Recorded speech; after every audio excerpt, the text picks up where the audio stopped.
একটু হযবরল অবস্থায় আছে মনে হচ্ছে অনেক বিষয়। আপনার কাছ থেকে কিছু বিষয়ে স্পষ্ট হওয়া যায় কিনা দেখি যে শুরু করি যে জুলাই সনদ এবং সেটির বাস্তবায়ন। সেটি নিয়ে তো অনেক কথা হচ্ছে। একটু আপনার কাছ থেকে সামারি শুনবো যে জামায়াতের নায়েবে আমির তিনি বলছেন যে সবকিছুতে বিএনপি রাজি হয়েছে। যদি তাকে কোট করি, সবকিছু ঠিক, আমরাও রাজি, বিএনপিও রাজি। কিন্তু হঠাৎ করে বিএনপি পল্টি নিয়েছে। তারা এতদিন ধরে জাতীয় ঐকমত্য কমিশনে থেকে জুলাই সনদে স্বাক্ষরের পর এখন বলছে আমরা এটাকে মানি না। এটা জামাতের বক্তব্য। আর বিএনপির বক্তব্য তো আমরা জানি, অনৈক্য সৃষ্টি হয়েছে, বিশ্বাসঘাতকতা হয়েছে, তাদের সাথে প্রতারণা হয়েছে। এটি হচ্ছে বিএনপির ভাষ্য। আসলে পল্টি দিল কে, বিশ্বাসঘাতকতা বা প্রতারণা করলো কে, আসল প্রতারক কে? দেখেন, এখানে আসল প্রতারক হলো জাতীয় ঐকমত্য কমিশন। এটা হলো মূল কথা। জাতীয় ঐকমত্য কমিশন, আমি শুরু থেকে আমি কখনোই এই জাতীয় ঐকমত্য কমিশনের যে লোকগুলো আছে এই লোকগুলোর উপর আমার কোনো আস্থা ছিল না, একদম শুরু থেকে ছিল না। আমি সবসময় এদের ব্যাপারে বলে আসছিলাম যে ভুল লোককে এখানে নির্বাচন করা হয়েছে। তারা একটা মিশন নিয়ে এখানে আসছিল ওই দেশে। আলী রিয়াজ বলেন, মনির হায়দার বলেন, কি তারা একটা মিশন? মিশন নিয়ে আসছে। মিশনটা হলো দেশে একটা পলিটিক্যাল একটা আনরেস্ট তৈরি করা, এবং তারা সেই মিশনের সর্বশেষ কার্ডটা খেলে দিয়েছে। এবং অলরেডি মনির হায়দার তো চলে গেছে শুনলাম, আবার হয়তো আসবে, আমি যাই না। কিন্তু এই কাজগুলো তারা করছে। এই পলিটিক্যাল আনরেস্ট কিভাবে করে আমি সেটা তাদের আপনাকে লাভ, বলি। মানে মিশনের উদ্দেশ্য? বাংলাদেশে আনরেস্টের অনেক লাভ, অনেকের লাভ। বাংলাদেশ যদি শান্ত, সুস্থির এবং গণতন্ত্রের পথে অগ্রসর হয়, তাহলে বাংলাদেশের জনগণ ছাড়া আর কারো লাভ নাই। হুম। এই হলো বেসিক কথা, কারণ সবাই এটা আনরেস্ট চায়। কারণ একটা প্রবাদ আছে বাংলায় যে ওলট পালট করে দিয়ে আমরা লুটে পুটে খাই। কারণ এই হলো মূল ঘটনা, এটা হলো বেসিক কথা। আমি আপনাকে বলি যে ঝামেলাটা কোথায় পাকছে। এই যে অনেকে বলতেছে না, জামাতের অথবা এনসিপির লোকজন বলতেছে কিন্তু যে কাবিনে সিগনেচার করেছেন, এখন সংসার করতেই হবে। হুম হুম। তো এইগুলো হলো জানেন, মানে মানুষকে বিভ্রান্ত করার একটা প্রক্রিয়া। কাবিনে সিগনেচার করলে সংসার করতে হয় না, এটা মাথায় রাখতে হবে। কাবিন এবং সংসার এর মাঝখানে ডিভোর্স নামে একটা শব্দ আছে। কাজে ওইগুলি অত সহজ না বিষয়গুলি। বিষয়টা কি হয়েছে, তারা হুম। ঐকমত্য কমিশনের সনদে, জুলাই সনদে সিগনেচার করেছে। ঠিক আছে, এখন এটা কিন্তু দুইটা পার্ট। এক হলো জুলাই সনদ, আর এক হলো জুলাই সনদ বাস্তবায়নের আদেশ। জুলাই সনদটা কিভাবে বাস্তবায়ন হবে তার একটা আদেশ। আপনি আদেশটা কিভাবে দিবেন, আদেশটা কিভাবে বাস্তবায়ন করবেন, অনেকগুলি বাস্তবায়নের প্রস্তাব ছিল। আমি একটু সময় নিচ্ছি হুম হুম। ডিটেলটা বলার জন্য আর কি। অনেকগুলি প্রস্তাব আসছে যে এটা আগামীতে যে সংসদ বসবে সেই সংসদে যারা নাকি এমপি হবে তারাই বাস্তবায়ন করবে, সবগুলি না। কিছু কিছু তো এখনই রাষ্ট্রপতির অধ্যাদেশের মাধ্যমে করা যাবে, যেগুলো আইন আছে। আর যেগুলোর জন্য প্রায় 48টার মতো আছে, যেগুলোর জন্য আপনার করতে হবে, আপনার কি বলে, সংসদের সংবিধান সংশোধন করতে হবে। হুম এই ছিল মূলত। এখন সংবিধান সংশোধনের এগুলো সংসদে পাশ করাতে হবে 2/3 মেজরিটির মাধ্যমে। হুম। ওকে, এখন এটি কিভাবে হবে? বিএনপি বলতেছে যারা নতুন সংসদে আসবে তারা করবে, কিন্তু তাদের এই কথার উপর অনেকে বিশ্বাস রাখে না। বলে যে না, এটা এখনই করতে হবে, এখনই তোমাকে এটা নিয়ে মানে অঙ্গীকার করতে হবে। অঙ্গীকার করছি কিন্তু ওটা তো আর হবে না।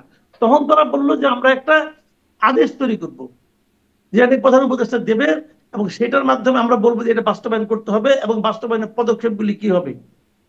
একটা হলো এই যে যারা এমপি হবে তারা এটা বাস্তবায়নের জন্য একটা একটা হবে, পরিষদ হবে, সেই পরিষদের মেম্বার হবে।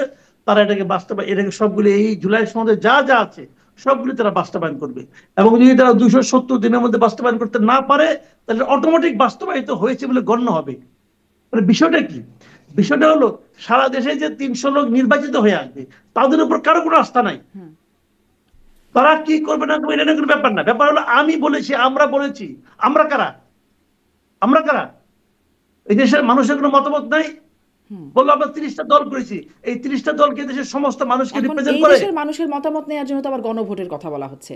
কিন্তু আমি গুড, একটু আমি একটু ওই পয়েন্টে গণভোটের আসি। জায়গায় আসি, কারণ এটা খুবই গুরুত্বপূর্ণ আলোচনা। মাসুদ কামাল নিশ্চয়ই আমি এটা ওটা বলবো, এটা নিয়ে আমি শুনবো। আমি ওটাই কিন্তু ওই যে বলতেছি। হ্যাঁ, কাবিননামার কথাটা যেটা আলোচনায় আনলেন না, ওটা একটু শেষ করে ফেলি। হাসনাত আবদুল্লাহ বলছেন এই কথাটা, সই করছেন, কিন্তু কাবিননামার যে মানে বিষয়বস্তু থাকে, ধরেন সেখানে থাকে পাত্র পাত্রীর নাম, পরিচয়, ঠিকানা, দেনমোহরের পরিমাণ ইত্যাদি ইত্যাদি। এখন যদি স্বাক্ষর করার পর দেখে যে পাত্র পরিবর্তন হয়ে গেছে, দেনমোহর ঠিক নাই, তাহলেও কি তাকে সংসার করতে হবে? যে মানে বিএনপি তো এরকমটাই বলছে যে সব যা তারা স্বাক্ষর করেছিল তা এখন নাই, তাহলে কি সেটা? না না না, তা না, বিষয়টা ওরকম না, ওরকম না, ওরকম না। আমি বলি আপনাকে, বিএনপি স্বাক্ষর করার সময় অনেকগুলো ইস্যুতে নোট অফ ডিসেন্ট দিয়েছিল হুম হুম। যে এগুলো আমরা চাই না। এখন প্রশ্ন হলো, যখন আপনি আদেশটা করছেন বাস্তবায়নের জন্য, তখন সেখান থেকে নোট অফ ডিসেন্ট গুলো তুলে ফেলানো হয়েছে। এখন তাহলে দাঁড়ালোটা কি? দাঁড়ালো হলো, যেমন ধরেন আমি একটা এক্সাম্পল দিয়ে বলি আপনাকে, যে উচ্চ কক্ষ কিভাবে নিয়োগ করবেন, আপনি উচ্চ কক্ষগুলি কিভাবে নির্বাচন করবেন। বিএনপি বলছে যারা নিম্ন কক্ষে নির্বাচিত হবে তাদের মাঝখান থেকে আনুপাতিক হারে উচ্চ কক্ষে নির্বাচন করা হবে। আর এই জামাত বলছে অথবা ইসলামী আন্দোলন বলছে যে না, সারা দেশের টোটাল যে ভোট প্রাপ্তি সেই অনুপাতে উচ্চ কক্ষ নির্বাচিত হবে। বুঝেন? কিন্তু তাহলে উচ্চ কক্ষরা বিএনপি মানছে উইথ নোট অফ ডিসেন্ট। যখন আপনি এটা জনগণের কাছে পাঠাবেন যে তুমি এটা মানবা কি মানবা না, তখন তো এটা নোট অফ ডিসেন্টটা সহ থাকতে হবে। বিএনপির কথাই বলছে, আমি তো নোট অফ ডিসেন্ট দিয়েছি এবং নোট অফ ডিসেন্ট সহই তো আমি সনদে সিগনেচার করেছি। সনদে তো তারা সিগনেচার করছে, নোট অফ ডিসেন্ট ছিল। এখন যখন এটা আদেশ করতে যাচ্ছে তখন আর নোট অফ ডিসেন্ট নাই। তো বিএনপির আপত্তিটা তো জেনুইন আপত্তি রে ভাই, তার তো জেনুইন আপত্তি। এটা আপনি রাখেন নাই কেন? রাখেন নাই কে? রাখে নাই হলো এই কমিশন, ঐক্যমত্য কমিশন। তাহলে ঐক্যমত্য এই কমিশন আলিমিয়াত এরকম, গং তারা রাখে নাই। ঐক্যমত্য কমিশনের প্রধান তো হচ্ছে ডক্টর ইউনূস, অতএব সরকারি আসলে এটি সরকারেরই আরেক রূপ বা সরকারি না, একটা ভাষা। সরকার বলবো না, এটা এটা এটা এটা সরকার না। তাহলে ডক্টর ইউনূস প্রধান, কিন্তু এর বাইরে যারা আছে তারা তো বিভিন্ন জায়গা থেকে নিয়ে আসছে তাদেরকে। তাদের যদিও একটা করে পজিশন দেওয়া হয়েছে, একটা পদ দেওয়া হয়েছে, কিন্তু তারা তো বিভিন্ন জায়গা থেকে আনছে। এরা তো এটাকে ভুল, ইচ্ছে করে যারা ভুলটা করছেই কেউ না কেন সেটা বলি। এর পিছনে একটা বিরাট রাজনীতি আছে। আমি আপনার এরপর নিশ্চয়ই আপনি ইটা আনবেন, এই আপনার এই মানে গণভোট প্রসঙ্গে আসবে পরে। আমি তার আগে এই রাজনীতিটা বলে নিই আপনাকে। বিরাট রাজনীতিটা হলো, এখন বিএনপি পড়ে গেছে একটা মানে চেঙ্গির মধ্যে। আমাদের পুরান ঢাকা নিয়ে আছে না মানকে চিপা মধ্যে পড়ে গেছে। কিভাবে পড়ে গেছে? এখন বিএনপি যখন বলতেছে এটা আমরা স্বাক্ষর করবো না, তখন তারা বলতেছে কেন আপনি সিগনেচার করছেন, স্বাক্ষর করতে হবে, এখন আপনাকে মানতে হবে। কারণ বিএনপি বলছে তোমরা যেটা বলতেছো যে আদেশটা, এটা তো আমি করি নাই, আমি তো এটা আমার তো নোট অফ ডিসেন্ট ছিল, নোট অফ ডিসেন্ট এখন কোথায় গেল? ওইটা কিন্তু আর বলে না।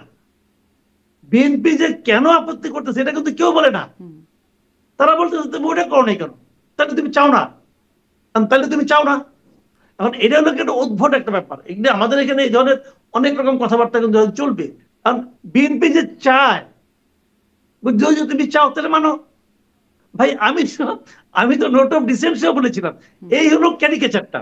এখানে বেসিক্যালি এই কাজটা করা হয়েছে বিএনপি কে পলিটিক্যালি কর্নার করার জন্য। বিএনপি এখন বুঝতে পারছে জিনিসটা, বিএনপিরও সমস্যা তাহলে কি আছে। বিএনপি কে কর্নার করা কি ঐক্যমত কমিশনের মানে উদ্দেশ্য? না, তাহলে কর্নার করা হলে এখন এই চান্সটা নিচ্ছে জামাত এবং অন্যান্যরা। ঐক্যমত কমিশনের উদ্দেশ্য হলো, ঐক্যমত কমিশন জানে যে একটা বড় দলকে ছোট দল দিয়ে কর্নার করা যায় না, ঝামেলা আছে কিন্তু। তাহলে কি হবে? এখন এরা চাবে কর্নার করতে, ও চাবে কর্নার না হতে, একটা বিরোধ তৈরি হবে। এখন একটা বিরোধপূর্ণ অবস্থা তৈরি হবে। এর বাইরে তো আওয়ামী লীগ আছেই বাইরে। তখন সব যখন সামগ্রিক অবস্থা হবে, তখন কি হবে? নির্বাচন পিছিয়ে যাবে, বলবে নির্বাচনের পরিবেশ নাই। তো এই জিনিসটা ঐক্যমত্য কমিশনের কিন্তু কোনো সমাধান আকাঙ্ক্ষা ছিল না। তাদের আকাঙ্ক্ষা ছিল এটা, যে আমি এমন কিছু একটা করবো যেটা নিয়ে সবাই উত্তেজিত হয়ে যাবে, সবাই বলবে যে এটা আমার পক্ষে গেলো, ওর পক্ষে গেলো, এটা আওলা বাজানো। কিন্তু আমি এই দেখছিলাম ক্ষেত্রে ঐক্যমত্য কমিশনের নিয়ত খারাপ ছিল, আমি বলবো নিয়ত সরাসরি। খারাপ ছিল। মাহমুদুর রহমান মান্নার বক্তব্য দেখছিলাম যে প্রধান উপদেষ্টা একটা গন্ডগোল পাকিয়ে দিয়েছেন সংস্কার করতে গিয়ে, তিনি প্রধান উপদেষ্টার কথা বলছেন। মানে এই গন্ডগোলটা আমি যদি এভাবে করে একটু প্রশ্ন করি, মানে একটু আগের থেকে প্রশ্ন করি, যদি শুরু থেকে দেখি একদম ডক্টর ইউনূস এবং তার সরকারকে সব দল নির্বিশেষে এক বাক্যে সমর্থন দিল।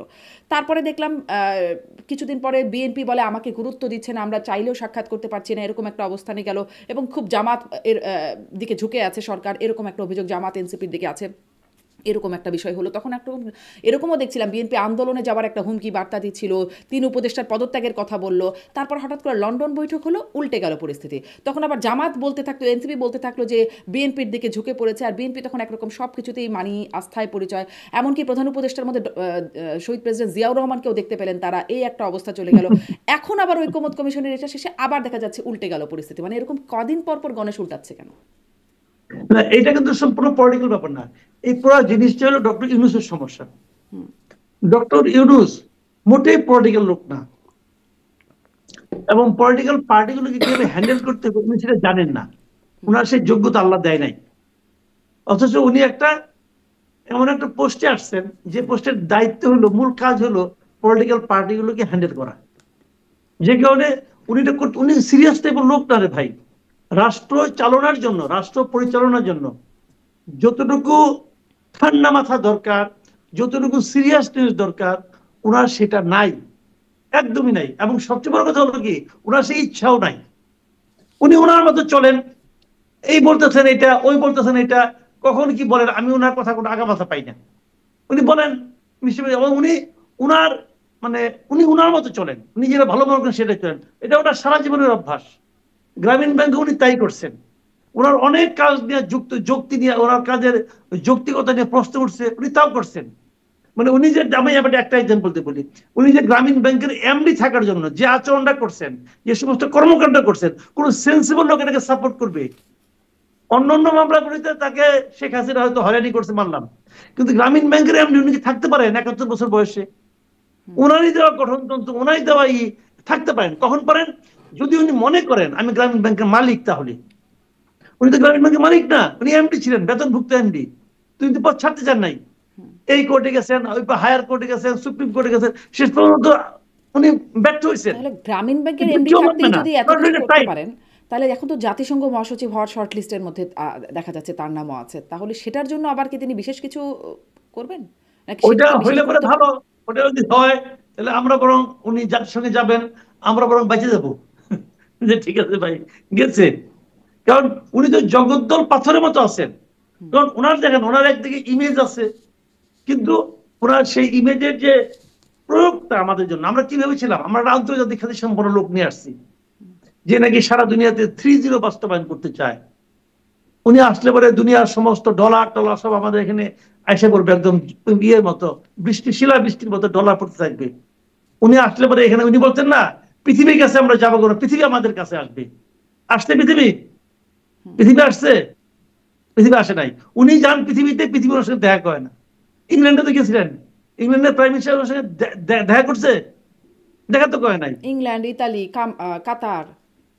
এবং কাতারের আমিরও তার শেখ তার সাথে দেখা করে নাই, কেউ দেখা করে নাই। আর ওনার কাছে কেউ আসছে? আসে নাই। এগুলি যে বলছেন না, উনি উনি সবসময় বলেন, ওনার স্টাইলটাই। ওনাকে আমি বলি, উনি হলেন কথার ফেরিওয়ালা। উনি কথা দিয়ে সবাইকে বোঝানোর চেষ্টা করেন যে অমুক তমুক করে ফেলেছি। আসলে ভাই ওটা এক সময় ছিল যখন আপনি কেবল নোবেল লরিয়েট ছিলেন, তখন আপনি বলতেন, লোকে মুগ্ধ হয়ে শুনতো, শুনে টুনে নিয়ে করতো। তো এখন তো এই অবস্থা নাই, রাষ্ট্র ক্ষমতায় আসছেন। আপনি আমাকে বলে একটা কথা বলে শেষ করে ওনার সম্পর্কে। এই যে ওনার 3-0 প্রকল্প, এইটা আইডিয়াটা, 3-0 কি আছে? জিরো প্রভার্টি, তাই না? Zero unemployment and zero carbon emission. এই তো জিনিসটা খেয়াল করেন কিন্তু। আচ্ছা আপনি আমাকে বলেন, যদি জিরো প্রভার্টি হয় তাহলে জিরো আনএমপ্লয়মেন্টের কি দরকার ভাই? যদি তো একই জিনিস, এটা সমার্থক মানলাম। তারপরে নিশ্চয়ই কিছু একটা পার্থক্য আছে, উনি বলছেন যেহেতু জ্ঞানী লোক, মানলাম। উনি সারা দুনিয়া এটা বলে বেড়েছেন কেন? মানে সারা দুনিয়ার যারা শাসক আছেন তাদেরকে উনি প্রভাবিত করার চেষ্টা করছেন যে আপনি এমন কিছু নিয়ম নীতি বানান যাতে নাকি আপনার দেশে এবং আপনার আশেপাশের দেশে জিরো প্রভার্টি হয়, জিরো আনএমপ্লয়মেন্ট হয় এবং জিরো কার্বন এমিশন হয়। ঠিক আছে, মানলাম। উনি তো 1 বছর ধরে একটা দেশের রাষ্ট্র ক্ষমতায় আছেন, উনি কি এখন সেটা করতে পারছেন? আমি একটা সিম্পল উদাহরণ দিয়ে বলি, প্রতিদিন এখানে আনএমপ্লয়মেন্টের জন্য আন্দোলন হচ্ছে। চাকরির বয়স 35 করতে হবে, এই দাবিতে আমি দেখলাম প্রেস ক্লাবের সামনে একটা গ্রুপ 42 দিন অবস্থান নিছে। পুলিশ তাদের লাঠি খেদাইছে, সেই ছবিও দেখছি। ওরা কি চাকরি চাইছে? চায় নাই। ওরা চাকরিতে প্রতিযোগিতা করার সুযোগটা চেয়েছে। আপনি তো জিরো আনএমপ্লয়মেন্টের জন্য কোনো পদক্ষেপ নেন নাই ভাই, তাহলে আপনি এগুলি বলেন কেন? ওই যে বললাম, উনি হলো কথার ফেরিওয়ালা। উনি বেসিক্যালি কথার ফেরিওয়ালা, আর কিচ্ছু না, যে কথার কোনো মূল্য নাই। তো যাও, মানে 3-0 আমাদের সাথে যদি নিয়তি। আরো জিরো দেওয়া যায় তাহলে তো আরো ভালো হয়। ধরেন জিরো করাপশন দিলাম, হ্যাঁ আরো কয়েকটা জিরো দিয়ে দিলাম, যেগুলো নেতিবাচক সব জিরো দিয়ে দিলাম, তাহলে তো আরো নতুন থিওরিও আবিষ্কার হতে পারে। যাই হোক, বললাম তো, যাও উনি নিশ্চয়ই আসলে বলি এটা না। ভালো বুঝবেন, আমাদের চেয়ে অনেক বোধ সম্পন্ন মানুষ উনি। আসি এবার ওই যে তাহলে যে গন্ডগোলটা যেটি মাহমুদুর রহমান মান্না বলছেন যে, এবং সেটি আসলে সবাই আপনারাও পর্যালোচনায় বলছেন যে গন্ডগোল বা জট তো একটা পেকেই গেছে। আসিফ নজরুল মাননীয় আইন উপদেষ্টা তিনি বলছেন যে রাজনৈতিক দলগুলোর উদ্দেশ্যে বলছেন, আপনারা যদি এরকম ভূমিকা নেন তাহলে সরকার কি করবে? আমরা ঠিক বুঝতে পারছি না। এতদিন আলোচনার পর আপনারা যদি ঐক্যমতে না আসেন তাহলে আমরা সত্যিই কি করব? মানে হায় আল্লাহ আমরা কি করব? আসিফ নজরুলের যে একটা স্টাইল আছেন সেরকম একটা জায়গায় এসে পড়ছে কিনা এখন? আসলেই আমরা হায় আল্লাহ কি করব? এই গন্ডগোল থেকে কে ছুটাবে আমাদেরকে, আর কিভাবে এই গন্ডগোলটা ছুটবে? দেখেন, আমি এই ধরনের মন্তব্যটা জনাব আসিফ নজরুলের কাছ থেকে আশা করি নাই। সত্যি কথা বলতে গেলে আমি ওনাকে বেশ সেন্সিবল লোক মনে করতাম। উনি যে কথাটা বললেন, বলার আগে ওনার উচিত ছিল যে বিএনপির আপত্তির জায়গাটা কি সেটা কাগজ কলমে দেখা। বিএনপি যে আপত্তিটা করেছে এটা যদি কাগজ কলমে দেখতেন, মিলিয়ে দেখতেন যে ওরা কি বলেছে, সেটা শুনে আপনি বলেন। আপনি এটা না দেখা দেখছেন কিনা আমি জানি না, দেখলে তো ওনার বোঝার কথা। উনি তো যথেষ্ট জ্ঞানী লোক, আমি ওনাকে পার্সোনালি খুব পছন্দ করি। উনি যথেষ্ট জ্ঞানী লোক, কিন্তু উনি কেন এই কথাটা বললেন ভাই আমার কাছে এটা আমি হিসাবে মিলে না আমার। বিএনপির, শুনেন ভাই, আমি নিজে বিএনপি করি না, কিন্তু বিএনপি যে দাবিটা আমার কাছে ভ্যালিড মনে হচ্ছে। বিএনপির যে আপত্তিটা এটা ভ্যালিড আপত্তি। বিএনপির সঙ্গে তো মাহমুদুর রহমান মান্না বলতেছে, জুনায়েদ সাকি বলতেছে, এরা সবাই কিছুই বোঝে না। এটা আসিফ নজরুল বলতে পারলেন? এটা কি পলিটিক্যাল পার্টির ঝগড়া? না, এটা পলিটিক্যাল পার্টির ঝগড়া না। এখন আপনি যদি তো লাগাইতেছেন। এখন যদি আসিফ নজরুল বিএনপি যা বলছে সে সত্যি বলছে বা সঠিক বলছে এরকম কিছু বলে, তাহলে তো এমনিতেই এনসিপি তাদের ছাগল খাচ্ছে। এনসিপি বলছে আসিফ নজরুলের সেফ এক্সিট নাই, এরকম একটা অবস্থা। এরকম কথা যদি বলে ফেলেন তাহলে তো তিনি আরো বিপাকে পড়বেন না? যেমন যেমন মাহফুজ পড়েছেন। সেফ এক্সিট এনসিবির খুঁজতে হবে না, এনসিবি নিজের সেফ এক্সিট খুঁজতে বলেন। দুনিয়াটা তো সহজ না ভাই। অন্যের সেফ এক্সিট এনসিবি কে ভাবতে হবে না, তাদের সেফ এক্সিট খুঁজতে বলে। এটা আচ্ছা, কি করছেন না করছেন এটা হিসাব করেন। গত 1-1.5 বছরে আপনারা কি করছেন ওইটাও হিসাব হবে। ওইটা একটু খুঁজে দেখেন কি অবস্থায় আছেন আপনারা। এখন মানে সেফ এক্সিট এখন বর্তমানেই যেমন আছে সেখান থেকেই তাদের ক্ষমতা বা তাদের মানে তাদের সক্ষমতার জায়গাটা যে আমি আপনার কাছ থেকে জিজ্ঞাসা করি। নাসিরুদ্দিন পাটোয়ারি বলছেন যে এই যে বিএনপির যে নোট অফ ডিসেন্ট এটিকে তিনি বলছেন নোট অফ চিটিং, এবং তিনি বলছেন যে ভাইয়াগিরি করার জন্য নতুন বাংলাদেশে এমনটি করতে দেয়া হবে না। মানে বিএনপি এই নোট অফ চিটিং দিয়েছে ভাইয়াগিরি করার জন্য, নতুন বাংলাদেশে এমনটি করতে দেওয়া হবে না। ঐক্যমত কমিশনে বিএনপি কিছু করতে চাইলে তরুণরা প্রতিহত করবে। আর তার আগেই কিন্তু সালাউদ্দিন আহমেদের বক্তব্যের প্রেক্ষিতে তিনি বলছিলেন বেশি হাসি আসলে আমাদের কাছে আসবেন, কান্না ছুটিয়ে দেবো। মানে শুনেন, এনসিপির কি কান্না ছুটিয়ে দেওয়া বা প্রতিহত করে ফেলবে বিএনপিকে এরকম সক্ষমতা এনসিপি রাখে? না, তাদের সেই সক্ষমতা নাই। আমি একটা এক্সাম্পল দিতে বলি, ওনারা বলেন না কিছু হলে খালি তরুণদের অজুহাত দেন যে তরুণদের নিয়ে, ইয়াংদের নিয়ে, স্টুডেন্টদের নিয়ে আমরা হ্যান করব ত্যান করব। ভাই আপনাদের সঙ্গে স্টুডেন্ট আছে, আছে। এই যে ডাকসু, জাকসু, রাকসু, চাকসু, মানে আপনার 4টা ইউনিভার্সিটিতে যে ছাত্র সংসদ নির্বাচন হলো, একটাতেও এনসিপির যে ছাত্র সংগঠন আছে কেউ বিজয়ী হয়েছে?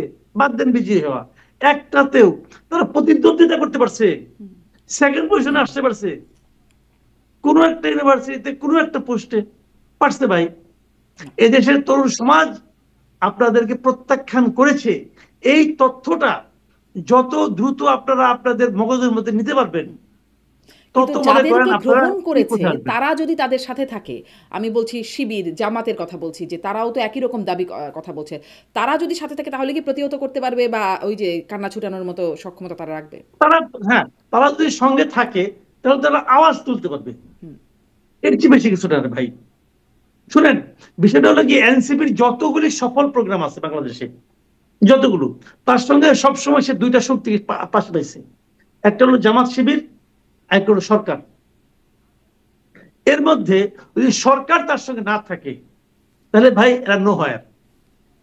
আমরা কিন্তু নিশ্চিত থাকেন ভাই, আমরা তো মাঠে ঘাটে যাই, তাই না? আমরা তো মাঠে ঘাটে যাই, দেখি তো অনেক জেলা পর্যায়ে এনসিপির কিছুই নেই, কেউ ছিলেন এনসিপির পাবলিক। আর ভোটের বাজারে যে কি হবে আল্লাহ আল্লাহ রহম করুক, জানি না কি হবে। আমি এই দলটাকে নিয়ে আমি পার্সোনালি খুব আশা করছিলাম যে এরা বোধহয় ভালো কিছু করবে, এবং আমি মানে খুবই আশাবাদী ছিলাম আমি যে কিছু একটা ভালো হবে। কিন্তু এদের কিছু নেতৃবৃন্দের উল্টাপাল্টা কথা, উল্টাপাল্টা কর্মকাণ্ড, এবং এগুলি দিয়ে মানুষের কাছে তারা নিজেদেরকে একটা সন্দেহযুক্ত দলে পরিণত করছে। এনসিপির প্রসঙ্গ এবং যখন আসলো, আমি আসলে মূল প্রসঙ্গটাতে যাব। গণভোট একটা খুবই গুরুত্বপূর্ণ, কিন্তু এনসিপি প্রসঙ্গ যেহেতু আপনি বলছেনই, এতদিন ধরে শাপলা শাপলা শাপলা এতই গুরুত্বপূর্ণ মনে হলো শাপলা পেলেই যেন জয় হয়ে যাবে, শাপলা ছাড়া নির্বাচনই যাবে না, আর নির্বাচন কমিশনও দেবে না দেবে না এরকম একটা অবস্থা, দুইটাই একরকম একটা একগুয়ে অবস্থায় আছে। নির্বাচন কমিশন এখন রাজি হলো, কিন্তু শাপলা কলি কেন? শাপলা দিলে সমস্যা কে ছিল? এত ঘাপলা শাপলা নিয়ে কেন থাকছে? শাপলা নিয়ে ঘাপলার মূল কারণ হলো, শুনেন, বিষয়টা হলো কি, আমি কিন্তু এখানে এনসিপি কে দোষ দিই না। এনসিপি চাইতেই পারে, এনসিপি চাওয়াটা কোনো অন্যায় না। সে চাইলো, তুমি করলো, না দিলে আমি ইলেকশন যাবো না সেটাও বললো, সব ঠিক আছে। আমার কথা হলো, আমি এখানে দেখি নির্বাচন কমিশনের দুর্বলতা। আমি মনে করি এই নির্বাচন কমিশন এই শাপলারকে কেন্দ্র করে যা কিছু করছে, প্রত্যেকটা কাজ তাদের অযোগ্যতাকে মানুষের সামনে পরিষ্কার করে দিচ্ছে। আমি প্রথমে এক্সাম্পলটা বলি। শাপলার নিয়ে প্রথম আপনি কেন বললেন আপনি দিবেন না, বললেন কেন? বলছেন কতগুলি কারণ দেখাইছেন। কারণগুলি কি? শাপলা জাতীয় প্রতীক, অমুক তমুক, অনেক হাঙ্কি পাঙ্কি অনেক কিছু বলছেন আপনি, বলছেন, কিন্তু এটা কিন্তু মিন করেন যে না এটাই সত্য, তাহলে দিবেন না, তাহলে আর আলোচনা শেষ। যেটা আপনার তালিকায় নাই সেটা আপনি দিবেন না, শেষ, আলোচনা হয়ে গেল, কিন্তু এক কথায় শেষ। তো তালিকায় যুক্ত তো করলোই শেষ পর্যন্ত। তালিকা আপনি যুক্ত করেন কেন? কারণ ওদের চাপে। তার মানে একটা পলিটিক্যাল পার্টি তার পছন্দের চাপ অনুযায়ী যুক্তি করতে পারে, চাপ দিতে পারে। কালকে যদি ইসলামী আন্দোলন বলে আমি হাত পাখা নিব না, আমার কোরআন শরীফ দেন, আমার প্রতীক হবে কোরআন শরীফ দেন। কেউ একজন বললো আমার প্রতীক হবে কাবা শরীফ দেন, দিবে? দিবে? আমার কথাটা বোঝার চেষ্টা করেন। আমি চাইতে পারি কাবা শরীফের ছবিটা আমি চাই, ওটা আমি প্রতীক চাই, দিবে ইলেকশন কমিশন? দিতে পারবে? চাপ প্রয়োগ করে। কাজেই কোন প্রতীক আপনি চান, নিয়মটা কি ভাই? এর পর্যন্ত জীবনে কোনোদিন শুনি নাই যে একটা পলিটিক্যাল পার্টির দাবির কারণে প্রতীক চেঞ্জ হয়, প্রতীক অন্তর্ভুক্ত হয়। আমি জীবনে শুনি, এই প্রথম শুনছি। কেন? তাহলে তাহলে জিনিসটা কি দাঁড়ালো? এই পলিটিক্যাল পার্টি অনেক পাওয়ারফুল, অথবা এই পলিটিক্যাল পার্টির পেছনে গভর্নমেন্ট আছে, হয়তো গভর্নমেন্ট তাকে ফোন করছে, গভর্নমেন্ট তাকে চাপ দিছে। যদি গভর্নমেন্টের ফোনে সে যদি তার সিদ্ধান্ত চেঞ্জ করে, এটাও তো তার অযোগ্যতা। একটা সাংবিধানিক প্রতিষ্ঠান হিসেবে যদি সে প্রধান উপদেষ্টার ফোন পাইয়া অথবা অন্য কোনো উপদেষ্টার ফোন পাইয়া যদি সেটা সিদ্ধান্ত থেকে সরে আসে, তাহলে বুঝতে হবে যখন প্রকৃত ইলেকশনটার সামনে আসবে তখনও তো ফোন আসতে পারে, তখনও তো চাপ আসতে পারে, তখন এই ইলেকশন কমিশন কি করবে? কিছুই করতে পারবে না। এই ইলেকশন কমিশন নিজের দুর্বলতা এবং অযোগ্যতা একদম স্পষ্টভাবে প্রমাণ করেছে। আমি মনে করি এই ইলেকশন কমিশনের পক্ষে এই বাস্তবতায় একটা অবাধ ও নিরপেক্ষ নির্বাচন করা সম্ভব না। জি, এটি একটা বাস্তবতার কথা বলেন, এরকম আরো অনেক বাস্তবতা নিশ্চয়ই আমরা কথা বলতে বলতে আসবে যে অবাধ ও সুষ্ঠু নির্বাচন সামনে আসলেই হবে কিনা, বা ডক্টর ইউনূস যেটি আসলে উপহার দিতে চাচ্ছেন ইতিহাস সেরা নির্বাচন, সেটি আসলে হবে কিনা সেটি আসবো। আসি আর তার আগে গণভোট, যে মানুষ কি চায় সেটি নিয়ে কথা বলছিলাম। যে গন্ডগোলটা যে পাকলো, যেটি মাহমুদুর রহমান মান্নাও বলছেন, সেই গন্ডগোল যদি আমি এই প্রশ্নটা মানে আগেও করছিলাম, যে গন্ডগোলটা যদি ধরেন সব নাই, সব রাজনৈতিক দল একমত হয়ে সুন্দরভাবে রাজি আছে সব কিছুতে, কিন্তু এই প্রশ্নটা এইটাও তো আসছে যে 48টা মানুষ বোঝে এই 48টা প্রস্তাবনায় কি আছে, আর কিছু না হয় অল্প কিছু মানুষ বুঝলো, কিছুতে অ্যাগ্রি করলো, কিছুতে করলো না, তারা কি করবে? যারা একদমই বুঝে না তারা কি করবে? 48টা প্রস্তাব, আবার জামাত বলছে নভেম্বরেই হতে হবে গণভোট। ধরেন করোনায় লকডাউন থাকতে হবে, এই কথা বোঝাতেই আর্মি নামিয়ে ফেলতে হয়েছিল, বোঝানো যাচ্ছিল না। এই 48টা সংবিধান নিয়ে প্রস্তাব বোঝানো যাবে মানুষকে? সেটি যাবে না, এটা অ্যাবসার্ড। এটা হলো জানেন ওই যে ধাক্কায় পাহাড় সরানোর মতো অবস্থা হবে। ধাক্কায় পাহাড় সরানো যায় না ভাই। মানুষ এটা কেন, এক নম্বর হলো বুঝবে না, আর দুই নম্বর হলো কেন বুঝতে চাবে? মানুষের কি ঠেকা পড়ছে যে নিজের কষ্টের টাকায় ভাত খাইয়া তরকারি খাইয়া এটা বুঝতে হবে তাকে? এটা কি তার পরীক্ষা আসবে নাকি? এটা পরীক্ষায় কি আসলে কাজে মানুষ লাগবে পড়ে ভাই? না। হ্যাঁ, হ্যাঁ, পড়ে না, তো এটা কেন আসবে? এটা কেন বুঝবে? এই 48টা কি কি আছে এটা তো আমিও জানি না। উনি ওখানে দিবে 48টা পড়বো, পড়ে এটা পরে হ্যাঁ অথবা না বলবো, আর অপশন কাটেন। 48টা প্রশ্নের উত্তর হ্যাঁ অথবা নাতে হয় না, দুইটা প্রশ্নের উত্তরে হ্যাঁ অথবা নাতে হয় না। আমি আপনাকে দুইটা প্রশ্ন বলি, আপনি হ্যাঁ অথবা নাতে উত্তর দেন তো। আমি বললাম যে আগে যে আপনি নিয়মিত মাদক সেবন করতেন, এখনো কি করেন? এটা হ্যাঁ অথবা নাতে উত্তর দেন, পারবেন? জি, যেটাই বলে সমস্যা। পারবেন না তো ভাই, দুইটা নিয়ে উত্তর দিতে পারেন না, আর 48টা প্রশ্ন আপনি হ্যাঁ অথবা নাতে দিবেন। এটা হয় রে ভাই? এটা কি হয় নাকি? আপনি আপনার রেফারেন্ডাম হয় একটা ইস্যুতে, একটা ইস্যু, যেমন ব্রেক্সিটে হয়েছিল। আপনি কি ইউরোপের সঙ্গে থাকবেন না থাকবেন না, সিম্পল। কিন্তু অত আলাপ তো নাই আর ভাই। তো এখন আপনি একটা ইস্যু আনেন, তো কোনো একটা ওরা বলতেছে হ্যাঁ আমরা একটা ইস্যু আনছি, আপনি কি জুলাই সনদ মানেন কি মানেন না? তো জুলাই সনদ তো 48টার সমাহার, ওটা একটা প্যাকেজ। তো ওই প্যাকেজ তো হয় না। তো তারা করছে ওই যে এটা বলে না সোনার পাথর বাটি আর কি, বানাচ্ছে একটা অসম্ভব জিনিসকে নিয়ে। তারপরে আপনি এটা আনবেন, আনার পরে এখন প্রস্তাবটা কি? এটা আগে হইতে হবে। আগে যদি হয়, আমি আপনাকে বাংলাদেশের রেফারেন্ডামের ইতিহাসটা আপনি জানেন, তবু আমি একটু মনে করে দিই। বাংলাদেশে এই যাবৎকালে রেফারেন্ডাম হচ্ছে 3টা। একটা 77-এ জিয়াউর রহমান সাহেব করছিলেন, ওখানে 2টা প্রশ্ন ছিল, যে আপনি কি জিয়াউর রহমান সাহেবকে প্রেসিডেন্ট হিসেবে চান এবং আপনি কি তার 19 দফা চান কিনা। দ্বিতীয়বার হয়েছিল 85-এ, তখনও ছিল 2টা প্রশ্ন। একটা হলো যে এরশাদ সাহেব যে এখন উন্নয়ন কর্মসূচি নিয়েছেন, এটার জন্য আপনি এরশাদ সাহেবকে প্রেসিডেন্ট হিসেবে চান কিনা, এবং আগামী নির্বাচন না হওয়া পর্যন্ত আপনি এরশাদ সাহেবকে প্রেসিডেন্ট হিসেবে চান কিনা, এই যে প্রশ্ন ছিল। কারণ আগামী নির্বাচন কবে হবে তা কিন্তু বলে নাই, আগামী নির্বাচন 10 বছর পরে হইতে পারে, ততদিন মধ্যে এসব থাকবে। ওইটাতেও কিন্তু ভোট পড়ছে, একটাতে পড়ছে 98%, 98.7%, আর একটা পড়ছে 94% প্লাস, এরকম পড়ছে। এত ভোট পড়ছে কিন্তু। থার্ড হয়েছে যেটা, সেটা হলো আপনার 91-এ, এটা শাহাবুদ্দিন সাহেব তখন প্রেসিডেন্ট ছিলেন। ওইটাতে আপনার প্রশ্নটা ছিল কি, যে প্রেসিডেন্সিয়াল সিস্টেম থেকে যে আপনার পার্লামেন্টারি সিস্টেমে গভর্নমেন্টে শিফট করবেন, তার জন্য একটা তারা সংশোধনী আনছে পার্লামেন্টে। ওটা শাহাবুদ্দিন সাহেব প্রশ্ন করেছেন যে এই সংশোধনীতে রাষ্ট্রপতি শাহাবুদ্দিন সাহেব সিগনেচার করবেন কি করবেন না। That was the question. খেয়াল করেন কিন্তু পাবলিক কি বুঝবে এটা। ওটা লেগছে যে সংবিধানের অততম সংশোধনীতে রাষ্ট্রপতিকে সিগনেচার করবেন, তা হ্যাঁ অথবা না। জানেন ভোট পড়ছিল কত? ওখানে ভোট কাস্ট হয়েছিল 34.9%, মানে 35%। যদি 35% আমি ধরি, তাহলে 65% লোক কিন্তু ওই রেফারেন্ডামে অংশই নেয় নাই, তাদের ওই হা অথবা না কোনো আগ্রহ ছিল না। তো যদি 65% লোককে আপনি মানে তার মধ্যে আগ্রহ সৃষ্টি করতে না পারেন, কারণ ওইটাই ছিল জেনুইন রেফারেন্ডাম।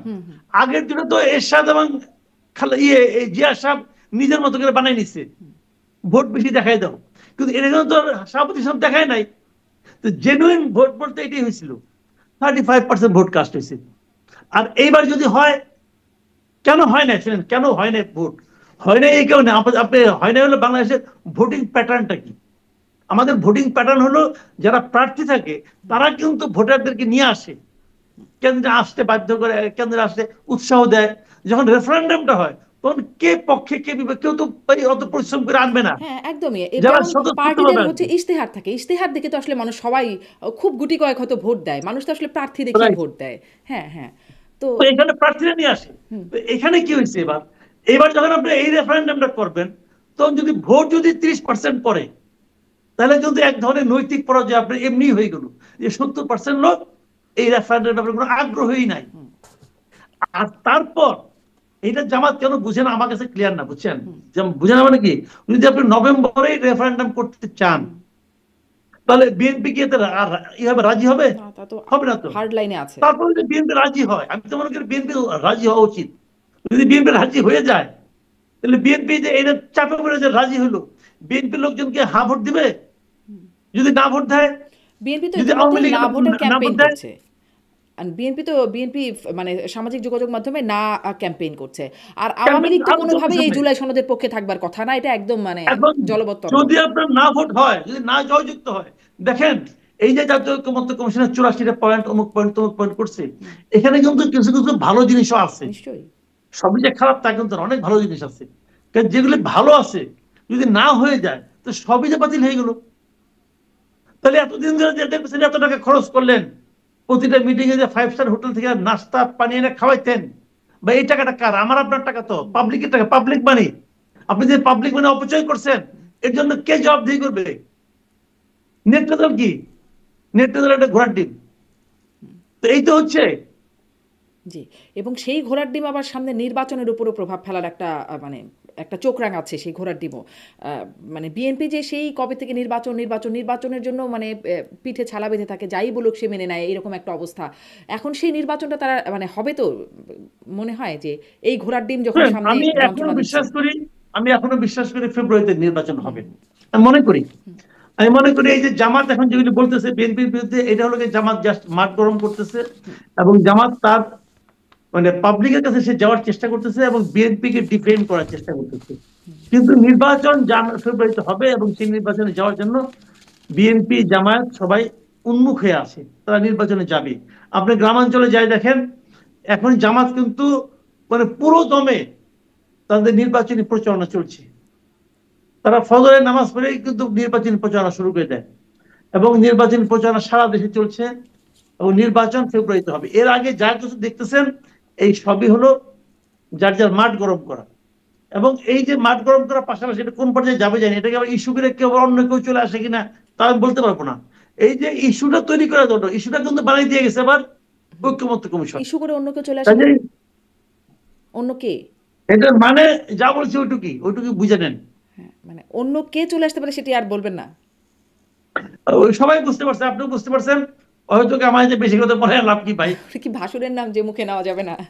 আচ্ছা, তাহলে ভাষণটা কি কে জানে, ভাষণও হইতে পারে, অন্য কিছু হইতে পারে, আচ্ছা, আমার তো আর ভাষণ নাই।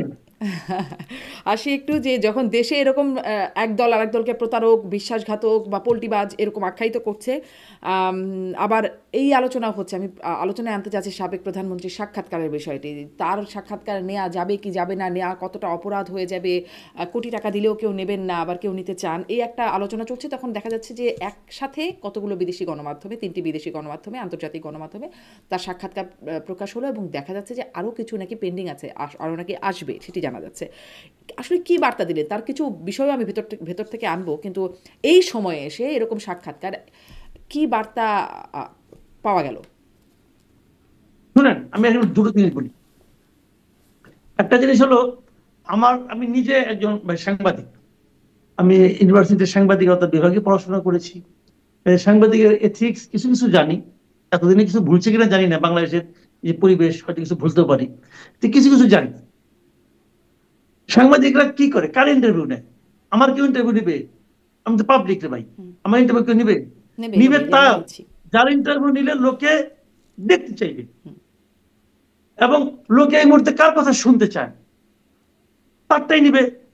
এই যে আপনার একসঙ্গে একসঙ্গে এতগুলি টেলিভিশন, এতগুলি সংবাদ মাধ্যম, রয়টার, আল জাজিরা, এপি, সবাই যে তার ইন্টারভিউটা নিল, তো এই প্রতিষ্ঠানগুলি সাংবাদিকতা বুঝে না, তারা তো তারটা নিয়েছে, কারণ তারা জানে যে ওনারটাই লোক এখন শুনতে চাচ্ছে। আপনি করলেন কি, মাঝখানে মাস্তানি করে বলে দিলেন তার কথা প্রচার করা যাবে না। বলছে তো প্রচার হচ্ছে না দেশে, এই 5টা 6টা মিডিয়ার ইন্টারভিউকে অনুবাদ করে প্রথম বড় ছাপে নাই, আরো অনেক মিডিয়া ছাপছে। ছাপছে কেন?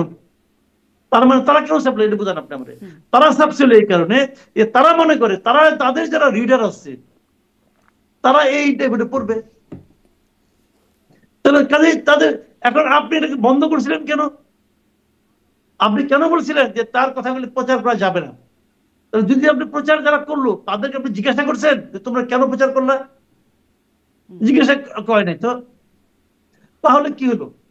তাহলে হলো যে আপনি এমন একজন লোক যিনি আইন বানান অথবা আইন মানে জারি করেন না বুঝে, আপনি বোঝেন না যে কোনটা এই যে নিষেধাজ্ঞা, যে নিষেধাজ্ঞা নাকি পালন করা সম্ভব না এবং কেউ পালন করবে না, সেই নিষেধাজ্ঞা আপনি দেন কেন?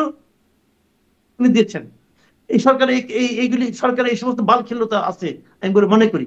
মানে কত বড় অযোগ্য তার প্রমাণ হলে এখানে পেয়েছি আমরা। আরেকটা কথা বলি আপনাকে, যে কথা নাকি ইদানিং নিয়ে খুব আলোচনা হচ্ছে, কেউ বলেছে আমি ওনারটা নেব, জেলে যেতে হলেও নেব, এটা খালেদ মহিউদ্দিন বলেছেন। আরেকজন বলেছে, কাজী জেসির বলেছে কি যে কোটি টাকা দিলেও আমি নেব না। হতে পারে, দেখেন এগুলো হলো যার যার ব্যাপার, এগুলো হলো যার যার ব্যাপার। উনি নেবেন না, ওনার কোটি টাকার দরকার নাই, কিন্তু ওনাকে কেউ কোটি টাকা কেউ সাধছে ভাই, সাধলাম নেন, তা তো না। উনি কথা কথা বলেছেন যে আমি কোটি টাকা দিলেও নেবো না, আর উনি বলছেন আমি নেব। এই দুটো নিয়ে অনেক আলোচনা হচ্ছে, কিন্তু কিন্তু আমার কথা হলো কি যে সাংবাদিক হিসাবে যদি আপনি সাংবাদিকতা করেন, আমি যদি দেখেন ভারতের চম্বলে একসময় কিন্তু অনেক বড় বড় ডাকাত ছিল, ওই ডাকাতদের ইন্টারভিউ কিন্তু অনেক লোক টাকা ছাড়াই গেছে, যে নিয়ে আসছে, জীবনে রিস্ক ছিল তবু যে নিয়ে আসছে। কেউ নিছে? তারা মনে করেছে যে এই ইন্টারভিউটা আমার রিডারের জন্য দরকার, সে কিন্তু লাইফ রিস্ক নিয়ে আসছে ভাই। এটাই সাংবাদিকতা।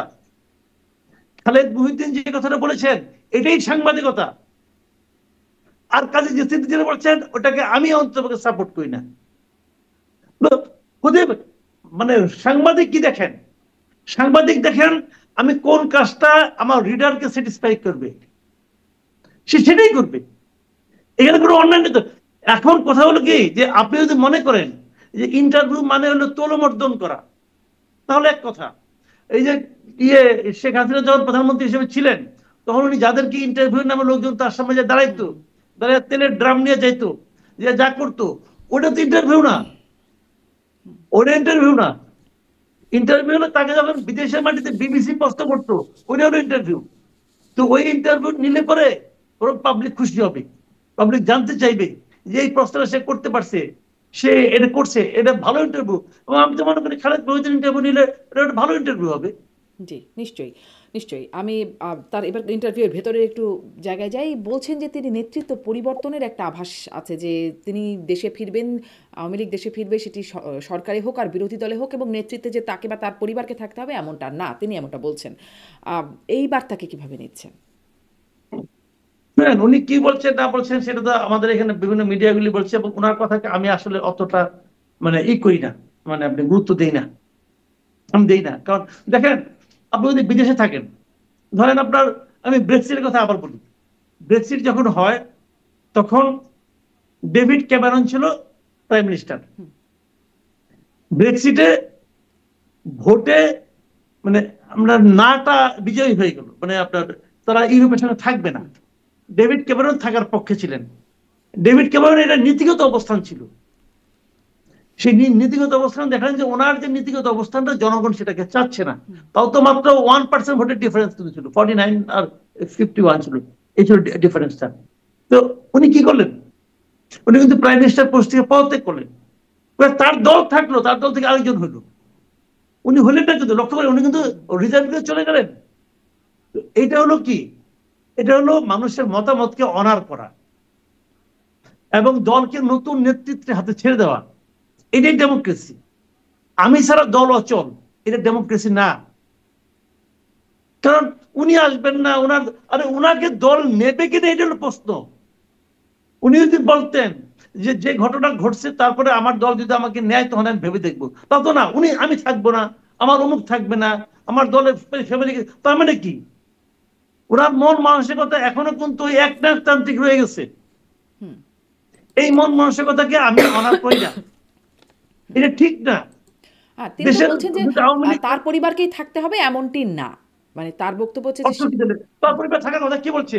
কেউ তার কাছে কান্নাকাটি করছে যে আপনি থাকেন, আপনার ফ্যামিলি তার থাকুক? নেতাকর্মীরা তো করেন, কান্নাকাটি তার করতে নেতাকর্মীরা তো দেখা যায় যে করতে পারে। কান্নাকাটি। তার যেগুলো ইন্ডিয়ায় গেছে মাল পানি নিয়ে, তারা মাঝে মাঝে তাহলে শোনায় যে আপনি ছাড়া দেশ চলবে না। উনি কি অমর নাকি? উনি কি অমর? দেশ চলবে না? দেশ চলে, দলও চলে, সবই চলে। বরঞ্চ এইগুলো কথার কথা। এখন একটা আইকন তো লাগে যে যাকে সামনে নিয়ে আমরা অগ্রসর হবো, কিন্তু সেই আইকনটা উনিই থাকতাম। উনি যদি এই প্রয়োজনে বলতেন, যে কথা বলছেন এটা বলা দরকার, উনি যদি বলতেন যে আমি আশা করব আমার দল নতুন নেতৃত্ব বেছে নেবে, প্রয়োজনে তাদেরকে আমি হেল্প করবো, এটাও যদি বলতেন তাহলে সেটা হয়তো সবচেয়ে ভালো হবে। সেটা হয়তো দেশে যারা আওয়ামী লীগ করে এখনো, দেশে যারা আওয়ামী লীগকে সমর্থন করে এখনো, তাদের জন্য একটা পজিটিভ বিষয় হইতো। উনি কিন্তু নিজে না শুনলে, আমাদের দেশে আওয়ামী লীগকে গত 15 বছরে উনি যা বানাইছেন, উনি যদি নিজের থেকে না সরেন তাহলে কিন্তু ওনার কেউ সরানোর কথা বলতেও পারবে না। এটা তো হলো না। উনি যদি আওয়ামী লীগকে ভালোবাসেন, ওনার উচিত ছিল নিজে থেকে সরে যাওয়া এবং নতুন নেতৃত্বের হাতে আওয়ামী লীগকে দেওয়া। কাজে উনি এগুলি কি বলছেন কি বলছেন না এটা অন্য হিসাব। আমার হিসাব, পার্সোনাল হিসাবে, ওনার পরিবারের লোকের যে ইমেজ তৈরি হয়েছে এবং যে সমস্ত কর্মকাণ্ড ওনার ফ্যামিলির লোকজন করছে, ওনার ভাই ভাতিজা, ওনার চাচতো, ওনার কাজিন যারা আছে, এরা এই তাপস টাপস যারা, সেই হেলাল, সেই খেলাল, তারপরে আপনার কি বলে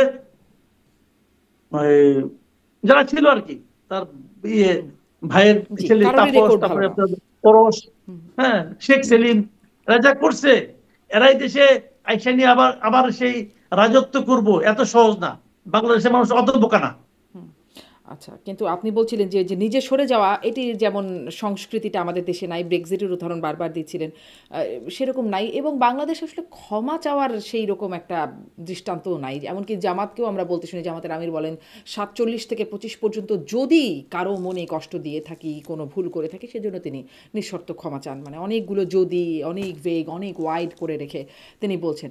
শেখ হাসিনার কাছেও যখন এই প্রশ্নটি ছিল, তিনি নিজের দায় তো অস্বীকার করেছেনই, কিন্তু তিনি বলেছেন তিনি আলটিমেট লিডারশিপ রেসপন্সিবিলিটি সেটা তিনি নিচ্ছেন।